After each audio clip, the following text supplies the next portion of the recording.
High, সামারের skin care রুটিনটা তোমাদের সাথে শেয়ার করছি। ফেস ওয়াশ দিয়ে মুখ ধুয়ে আসার পর আমি একটা টোনার অ্যাপ্লাই করে নিলাম। নেচার্সের আমি এই টোনারের বটলটাতে রাইস ওয়াটার আর রোজ ওয়াটার মিক্স করে রেখে দিয়েছিলাম, এটাই আমি টোনার হিসেবে অ্যাপ্লাই করে নিলাম। এরপরে আমি ড্যান্ডেলেন সিরাম মানে হচ্ছে বায়োটিকের ড্যান্ডেলেন সিরামটা অ্যাপ্লাই করছি মুখে।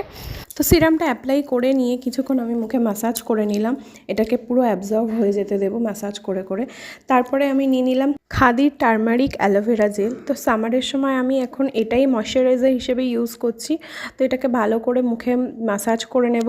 তো এটাকে ভালো করে ম্যাসাজ করে করে মুখে অ্যাপ্লাই করে নেওয়ার পরে আমি এখন ইউজ করছি এই যে VLCCর SPF 40 ওয়ালা একটা সানস্ক্রিন। এটা একটা ছোটুসা প্যাকেট নিয়েছি। তো যেহেতু আমার স্কিনে সব রকম সানস্ক্রিন অ্যাপ্লাই করতে আমি পারি না, আমার স্কিনে র্যাশেসের প্রবলেম হয় বলে, তো আমি VLCCর এই ছোটুসা সানস্ক্রিনটা নিয়েছিলাম ট্রাই করব জাস্ট মুখে স্যুট করছে কি করছে না।